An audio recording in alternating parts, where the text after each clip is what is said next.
Hey everybody, it's what is this, Tuesday, March 4th, and yeah, what's up?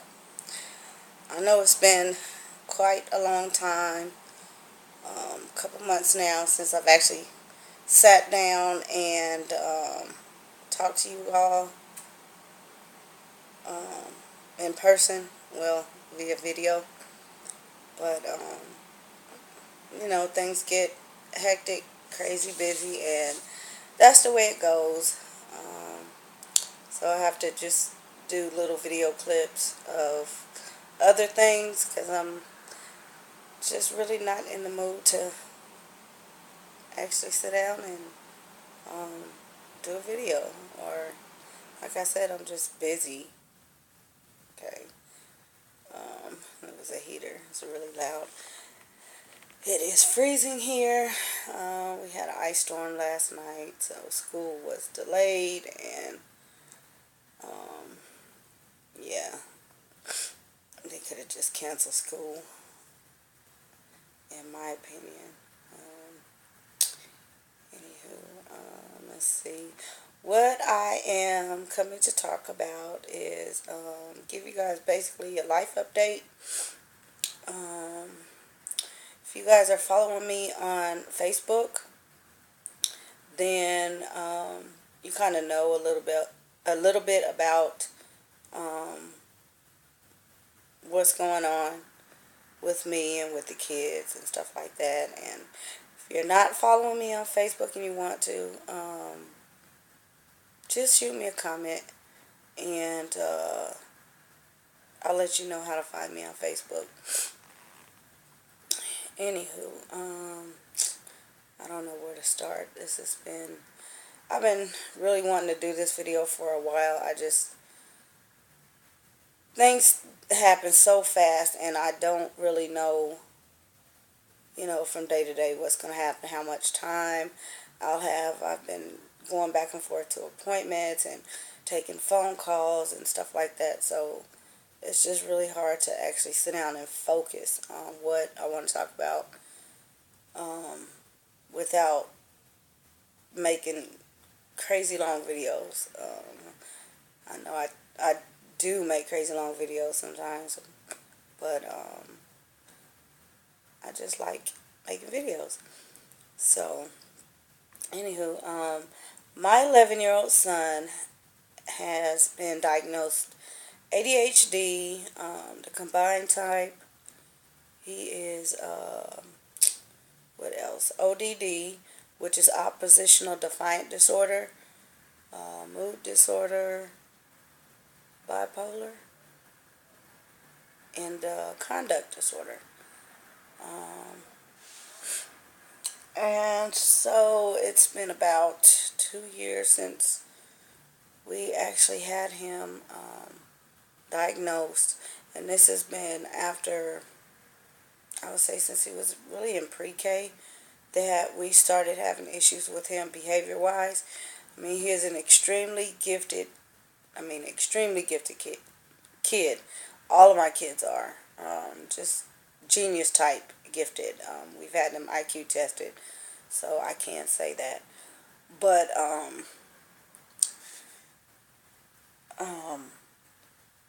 behavior wise, he is out of control. And what I mean by that is he, excuse me, is basically running amok. And that's not how I raised him. That's not how I raised anybody. But if anybody knows, just dealing with a child with ADHD, the spectrum, what you're gonna get with that. You don't know, and this child is very unpredictable, which is why we're having so many issues with him.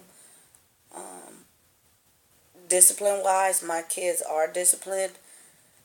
It became a point about maybe 2 years ago that he really became undisciplinable. if that's a word. But it's a problem because I can't just let him run around wild like that. And that's basically what he was doing. He was having a lot of trouble with school. He would go to school and he would argue with the teacher over, the least little things. If somebody took his pencil, he was kicking kids.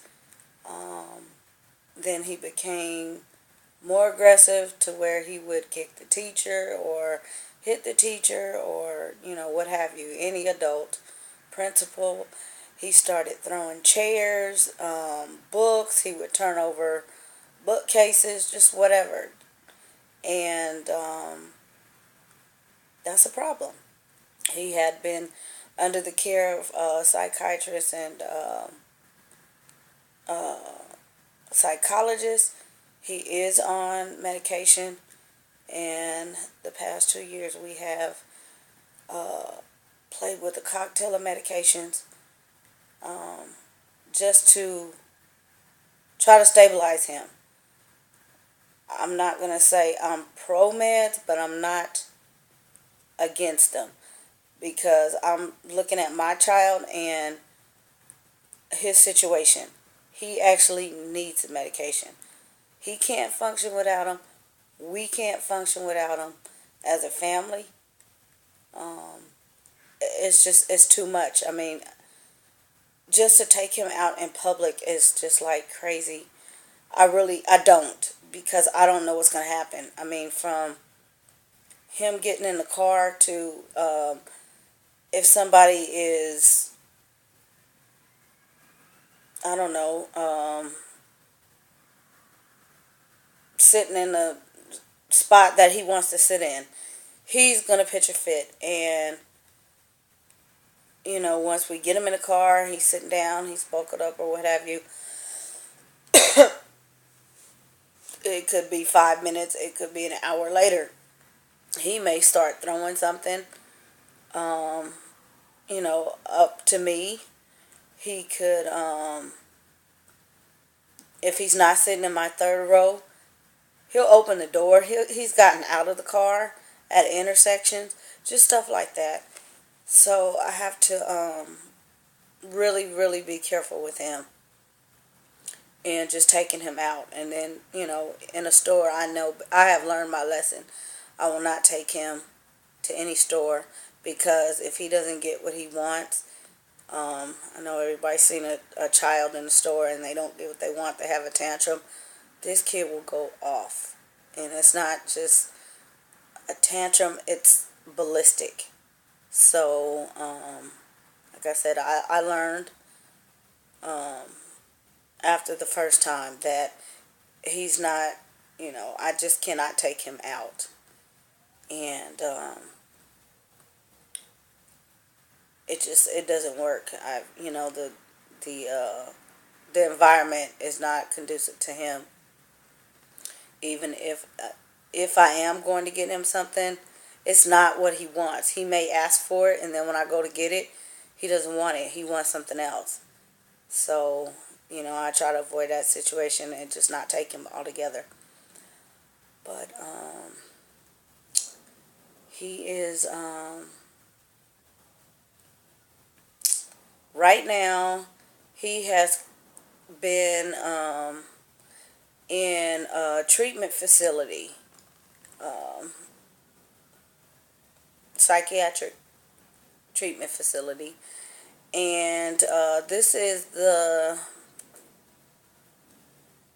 was the eighth time since November of last year that he's been in the hospital. So basically, all of February, he's home now. I just picked him up last Thursday. He's home now, but he spent all of February in the hospital. Um, and that was his longest stay in the hospital. He actually had to go in twice. He went back to the same hospital. Sometimes he's leaving from home, and when I say that, it's something that happens at home. He has been bullied at school, um, a lot. It has not happened too much lately, but according to him, he's still being bullied, and that's his mindset because of his behaviors, his diagnosis he's having. He feels that he's always been bullied. He's for 11 years old. He's only 4'3", so he's a really short kid. He's a little heavy. He's gained some weight, so he feels that kids are not as nice to him when actually they are. But he does have trouble making friends because of his behavior. He has a tendency to um, lash out at his friends. So then they stay back because they don't know how to approach him. Um, so sometimes, like I said, he's going to the hospital from home. It's over a suicide attempt. He has not actually physically attempted suicide, but when they have the ideations, um, they have to act upon it. The police will act upon it by taking the child over to the hospital. And so sometimes if he gets in his moods and he's having a fit, he's throwing whatever around the house. He's hitting, whoever. Usually it's me first. Then he'll go after the little ones. And obviously I can't have that because they can't defend themselves. Sometimes if, like I said, if we're in a car, if he's in a car sitting in the third row, the twins are in the back with him. He will hit them and we won't know what happened until they start crying, and then they start telling me he hit me and such and such. So I have to avoid that. Um, but yeah, if he starts to rage, sometimes he'll run out of the house. That's another thing. He has a habit of leaving and just going outside, and we don't know where he is. Sometimes he'll go out for a few minutes. Sometimes it's hours. So I have to watch him really closely. I mean, once I sent him out to take the trash out, he was gone for 4 hours. So in that case, I am supposed to call the police. Under their orders, I'm supposed to call anytime he leaves the house without my permission. But that happens on a daily basis, and sometimes I just don't feel the need to call. But because of he is mentally challenged, I have to stay on top of that. So, like I say, these events usually occur at home. We call the police, and they will come and take him down because he's has this ideation that he's going to kill himself because he's been bullied so much. There are no knives or anything in the house. Actually, there's two. He does not know that there's two. There's just butter knives out, but the two that I have are hidden, and I mean that's usually the first thing he'll say is he's gonna get a knife. He's also let's see, what else has he done? Gosh, what hasn't he done? I think that's a lot easier. He'll go to school and do the same thing if he doesn't get his way or something happens to him. A student is, gets in front of him in line or something like that. He feels like the teacher's being unfair. Again, he'll make some ideations, and there's already police officer on campus, so they will call him in. They will talk to him. They will call in a mental health officer, the same as they do at home, and they will talk to him, assess him, and usually it ends with him going to the hospital. So I get a phone call that he's in the hospital and to go down and get him, or go down and fill out paperwork and things like that. And so he goes down to the ER of the Children's Hospital, really, because what they have to do is find a bed in a treatment facility, in a local treatment facility here.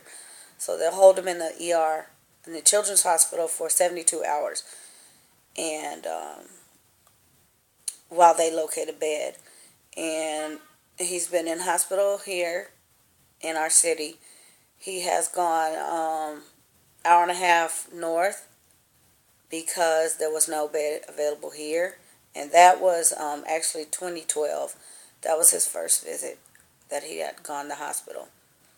Um, and these last couple of visits, he has gone. There's actually two hospitals here. He's been to both of them here. Um, November and December and January.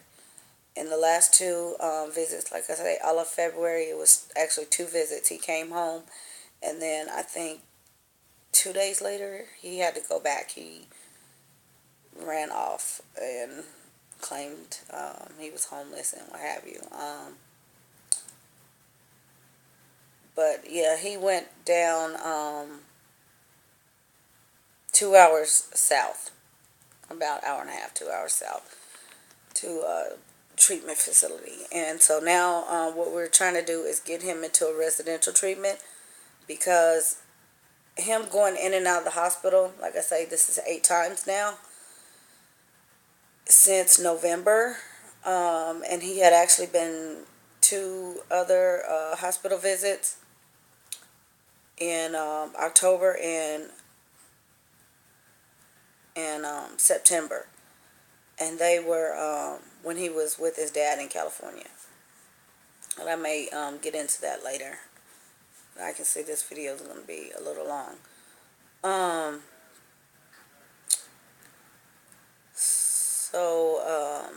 yeah, he went down there and he stayed.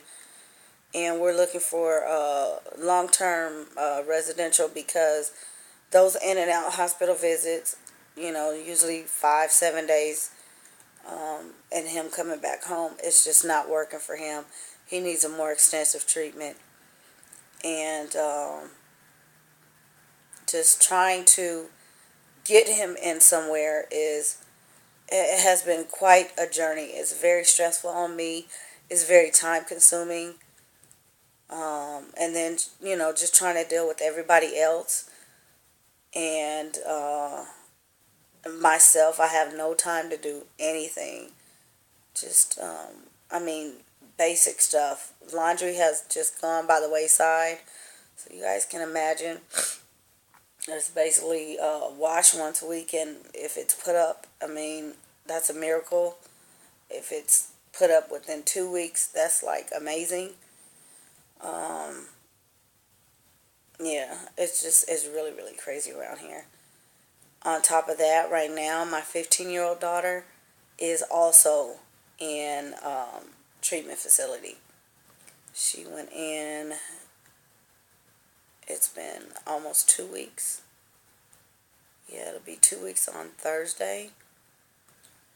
And she's in the facility that he was in November right now. She's a lot stronger than him. She was not diagnosed with anything. She had not been on any medications like him. She was at school, went to her social worker, and she had a breakdown. She has also been bullied.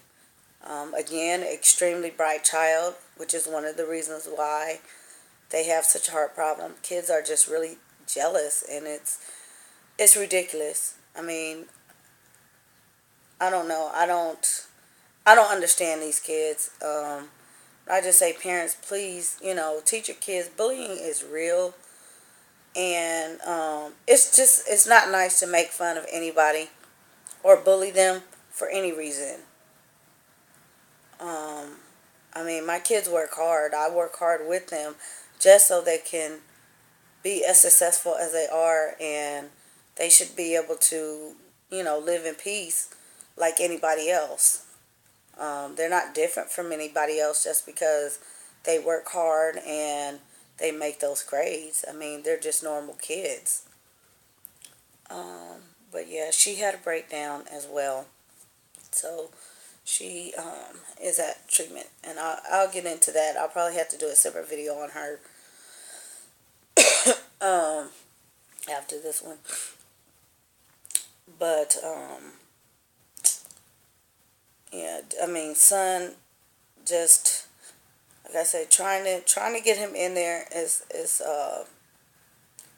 really hard because there's no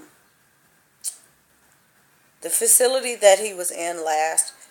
They would not accept his insurance for long-term care. Why? I don't know. They took it for short-term care. It didn't make sense to me. And that was the whole point of sending him that far away, because I didn't want to send him that far away since it was really, it wasn't local and I couldn't just go visit him like I wanted to. I get to talk to him on the phone every day, provided that he is good behavior status. But, it's still not the same thing. Um, so, at first, because I did not want to send him that far, I had to deal with CPS, Child Protective Services, caseworker, and basically what they were to do, if I refused, they would have had to step in when he was in during that 72-hour wait period in the ER. They were to step in and take custody of him, and then they would find our residential treatment for him. And I really have been fighting them tooth and nail, because there's a whole big scenario with that. I mean, giving up custody of your child to the state just to get them treatment and the help that they need, that is ridiculous. But it came down to, stuff that I already knew, which is why I refused to do it. I would be liable for child support. They would sue me for custody of him.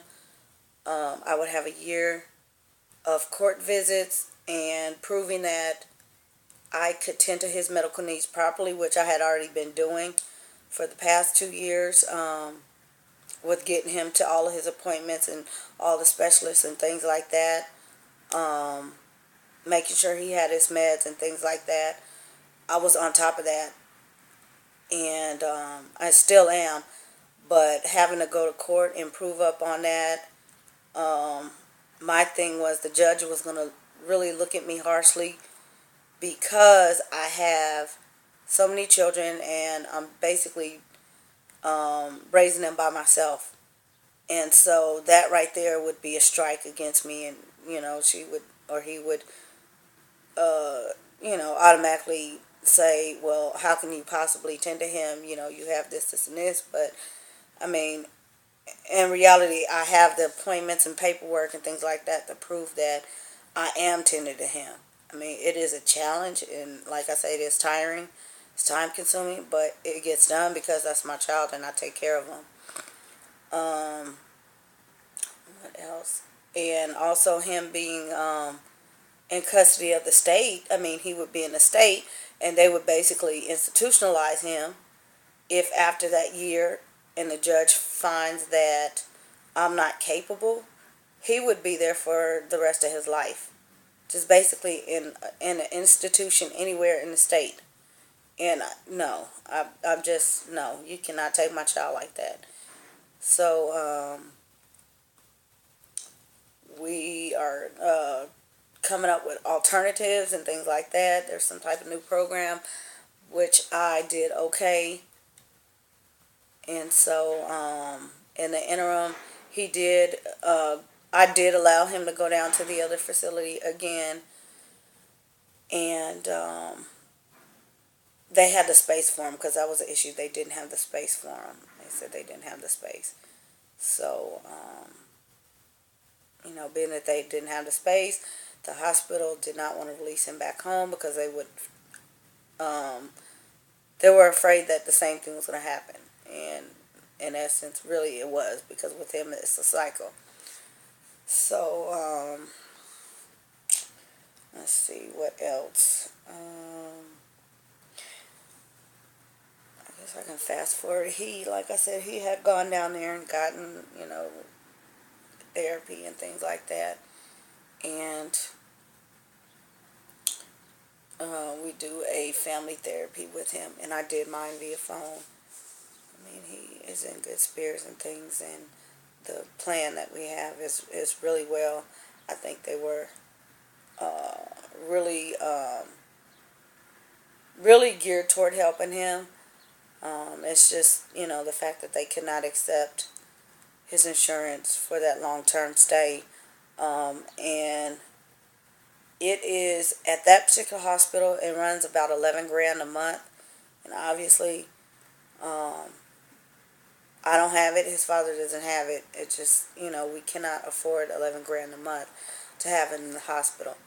Um, his the other hospitals run about 1,500 a day, which is, pretty much still up there.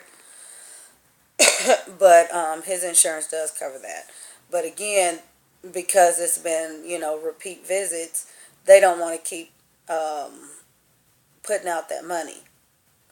So we're looking into other things. We were also trying to get him into uh, some more activities and things like that that can keep him busy and channel his energy. But it's really hard to get a child like that and kind of rehab them that way, because if they're not used to it, and it's a group thing like a sport. I know you guys may say put him in sports.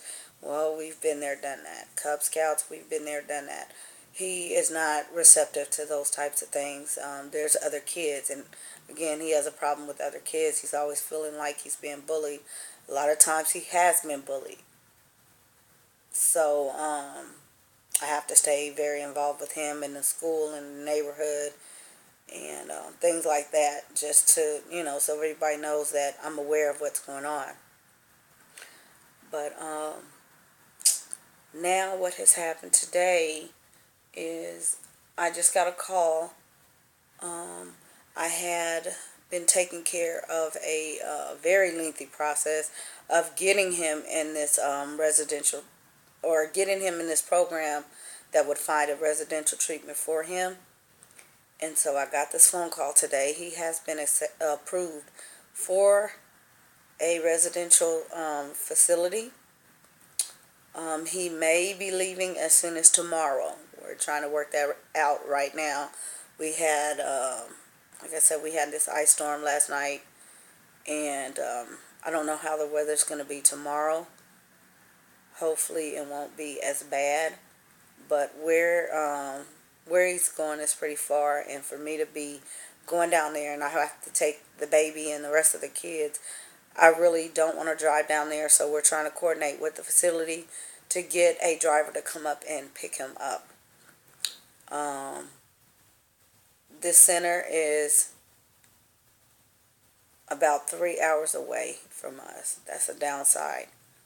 So yeah, I gotta put on my big girl pants and let my son go. And yeah, 3 hours away. He'll be there indefinitely for 6 months. And this program is actually giving him up to 16 months. So yeah, that's quite a long time. And he does not know. I mean, he knows, he's going to RTC, but he does not really know that RTC could be anywhere. And so, and knowing that, he has to leave in a matter of hours maybe, he's going to be in for a big surprise because he's in school right now. So I got to break it to him and then get him packed up and ready to go. But if he does not go tomorrow, he won't be leaving until next Thursday. It'll be spring break because their driver or drivers are going. They are taking vacation. And again, if I went, I would have to pack everybody up, and I still have another child in treatment, so I don't know, day to day what's going on with that. So I need to be kind of local for that. She has not been released yet, so it's she's pretty much gone into an extended stay. Um, However, his father is coming in town from California next week. So if it won't be until Thursday, his father's going to take him halfway, and then the driver will bring him the rest of the way to the facility. So that's how we're going to do that. But again, I mean, tomorrow, a week away, is, I still have to break it to him, and he still has to get used to the fact that he's going to be gone for that amount of time. But all in all, I am happy that I have finally am able to get him the help that he needs. Um, after so long, because this has really been a long time coming, and then, like I said, having to deal with the state and the custody issue, that is just very, very. That's a very stressful situation. Um, Having them come in, and then on top of all of the other issues with them, me giving up, having to give up custody of them, should anything happen, and should I say anything, like I have another child now in this facility, CPS still comes back in, and they have to investigate that. So in that process, they would look into removing all of my kids from my house automatically. So, yeah, and I cannot have that, and it just kind of put me at a catch-22, because I know he needs help, and if I deny it, um, they're gonna look at me and say, "Okay, you're negligent," and that's just not the case. So I've been compliant pretty much with everybody. I don't mind CPS having to come in and do their job. That's their job. I, work with CPS all the time in my profession, so I know, like I said, I know all the ins and outs. But that is very stressful. We have do have I don't have an open case, by the way. I don't have an open CPS case. But anytime things like that happen, well, actually, it is open, but it's not. I'm not. What do you say? I'm not doing anything wrong. The kids are not being abused or anything like that. It's just protocol to do that. We have a family-based services worker, and she just basically ensures that everybody's safe. All the needs of the children and family are met, and I mean, it's pretty much it. It's nothing, you know, not to really, scare anybody else, CPS. Because I know some people, when they hear that or somebody's going to report them, they go ballistic. And, I mean, you shouldn't. As long as you're doing your job, don't worry about it. Just do what you have to do. And so I let them do, they come and talk to the kids and things like that. And on a regular basis, or they'll go up to school or what have you. And everything's fine. So that gives me peace of mind that I have some sort of support, because I can turn to them, and they have offered a lot of services to the kids and to myself that have helped. So that's the reason why I say CPS is not bad. I mean, it has that stigma as bad. Yeah, they remove kids, things like that. That's their job, because yes, truly there are kids being abused and neglected. But I mean, there's also the flip side of CPS. So anywho, what else can I say? Oh, excuse me. Yeah. Uh, dealing with a child that is to this extreme. I mean, if anybody has a child that's like this and doesn't know where to turn, um, I was trying to give give up. Don't give up. Don't take no. Be persistent, because it is what it is. Don't let anybody talk you into doing anything you don't want to do. Find out as much as you can about anything, any resources or anything that could help.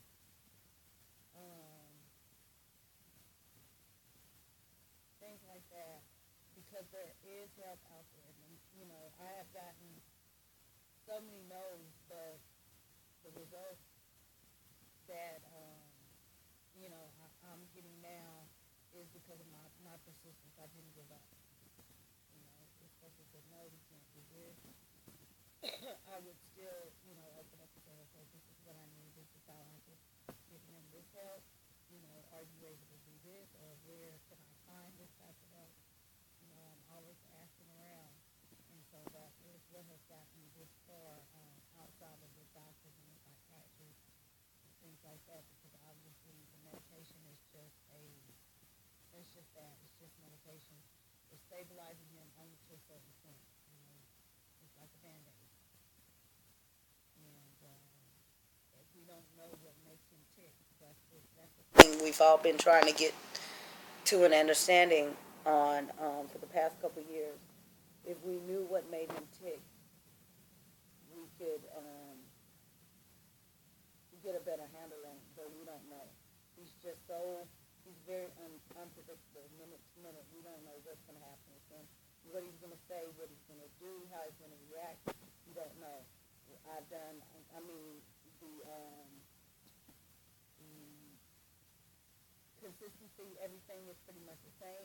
I keep a set schedule. Um, you know, Places we go, things we do, things he eats. I mean, everything. I've done everything I could possibly do. You guys know we don't have TV, so there's no, any of that to get in the way. Um, yeah, just by process of elimination, I've done everything that I could do, and I don't know why he's like this. Uh, it could be possibly the divorce. That's the only thing you can see as being a trigger. It just caused him to lose it, basically. Um, Again, like I said, he was taken to juvenile hall in last April. As a matter of fact, his 11th birthday. He was there. Um, that was the second day there. He ran away, and before he ran away, he assaulted me, and I did not report it, but he ran away and was found on the corner of a busy intersection, and a passerby, reported it. That particular officer brought him back home after I had been looking for him, and I was just being able to call the police because I was making breakfast. I was, of course, he was listening. But she brought him back home, and she knew him and met me because she had just went up to the school that he worked because he tried to run away from school, and that was the first time. So he had this tough boy attitude, and it came down to him apologizing to me for assaulting me, and he continued with the attitude. She didn't like it. He was of age, and she said, "All right, let's go." So yeah, he had to go spend a week. And his father called. His father's a long haul truck driver. He lives in California for the most part. And his girlfriend. And he called and talked to the judge and asked the judge that he release my son to him. And the judge kind of tossed some ideas around, but she said okay. And we just took it at that. I have physical custody of my son because of divorce, but their father had up to 6 weeks and sometimes, and it was just about that time. But he took him, and we kind of wanted. He had already asked me if he could take him for 6 months or a year, and I told him sure. This was before the trouble incident.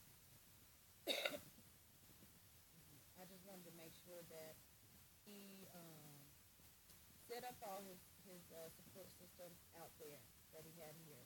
His therapist, his psychiatrist, his neurologist, his endocrinologist, pediatrician. All of that I wanted in place there so that he wouldn't go out there and um, not have the help. His father did not. value the doctor's diagnosis, so to say. He felt that my son was just missing him, and that's the way he was, that's the reason why he was acting that way. But really, he had been a truck driver since my son was 8 months old, so he's never been home more than 24 hours, maybe out of a month. So I raised the kids by myself, and that is pretty much what led to the demise. I got tired of being by myself, so and being married. But he found out quickly that wasn't the case because my son went to school. He was in school in California for a couple of weeks, and he started fighting with a student, but he ended up hospitalized 3 or twice. Um, and his father just said, "Hey, now I see you were right. There is something wrong. I should have listened. Maybe I should have kept him on his medication." Because yes, I did end it. As a matter of fact, I sent it with him last summer, summer before last, when we went for a visit. And I took it to him one day, and that was it. And I thought, God, when he comes home, I have to go to relapse. And so that's what I'm dealing with now. I knew he would relapse. There was a big hoo-ha about, bringing him back because I have custody of him. And it kind of stressed me out for months. But I knew in time that he would not be able to do it. He didn't have that support the way I do. If I didn't have the support system, I wouldn't be able to school myself. But because I have a support system and a team that can help me, I can, together we deal with that. So he couldn't deal with them. And my son was kind of upset because he actually was not with his father, which is what I was trying to explain to the judge. His father left him with his girlfriend's 19-year-old son. And, a teenager raising, a mentally challenged child is not a good combination at all. Um, Although he does have his whole family out there, that's still not the right thing for this child, because I'm the only one that is knowledgeable about him and knows, exactly what he needs as far as his therapy. So he needed to be here. He brought him back. November 3rd, actually, right the day before my birthday, he brought him back. And, that same week, I think 3 days later, he had to go to the hospital. So, all in all, that is in partially, what I've been dealing with. Son, he is, consuming all of my time. So I don't have time to do anything. But the time that I do have, I pretty much make the most of it. Like I said, right now, I just thought I would kind of take the time out to, open up and let you guys know what's going on, get some feedback. I don't know if somebody may have gone through this or may be going through this. Um, Let me know, you know, give me some feedback because I don't know. Um, I just, I like to, I really appreciate you all. That's all, that's why I can come to you